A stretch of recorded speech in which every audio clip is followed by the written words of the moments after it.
Tomato খুব লাজুক, খুবই লাজুক। ওর গাছ একটুতে একটু হলেই মরে যায়, পচে যায়।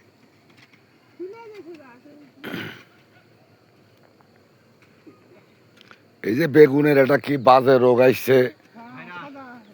হ্যাঁ,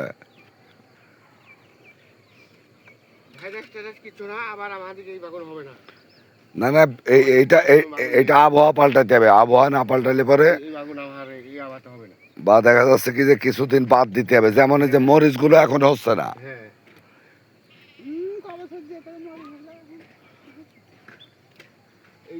দু-তিন বছর থেকে কবিতে তাল পায় কবিতে পয়সা হাইছে তাও গিরেছি তাও একটু করতে চাচ্ছি লামসাম করে যাই পাইছি তো আর মোর যে পয়সাই আছে না কেউ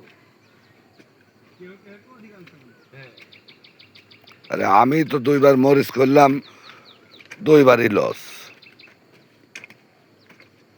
আমি 4 টাকার মরিচ বেশি প্রতি বছর এবার দাম একবার ইঞ্চি মরিচই হয়নি আমার একবারই হয়নি না হলে 1.5 লাখ টাকার মরিচ বেশি প্রতি বছর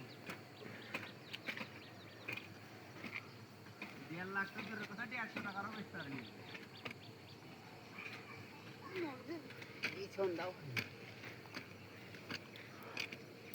আমাকে নয়ন, আমি বললাম কি যে নয়ন 1 ফুট মরিচ চারা দিস তো।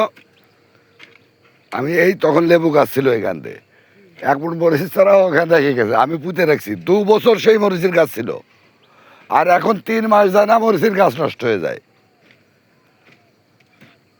একদিন এসে দেখি যে এক গাছে প্রায় 150-200 গ্রাম মরিচ সব পাকি আছে, সব পাকি আছে, মানে আসিনি তুলিনি লেবু গাছের ভিতরে।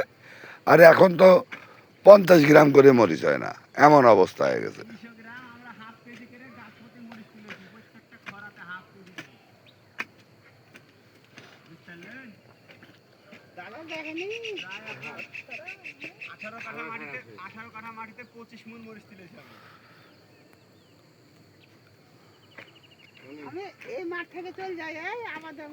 কত রকমের দেখুন বাগুন আমাদেরকে কীর্তিকা তৈরি সব কোন দিকে হারা যাচ্ছে দেহর বাগুন আসছে এই জাত আমাদেরকে হারা যায় দেখুন কোন দিক থেকে আবার দাঁত আসবে এই চায়না বেগুন এখন খুব ভাইরাস, খুব ভাইরাস।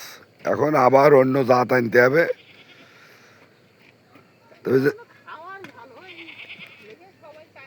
তবে ওই যে চরের একটা বেগুন দেখি এই যে শীতকালে আনে, বড় বড় বেগুন, অনেক ওজন। কাটা 10 বড় বড়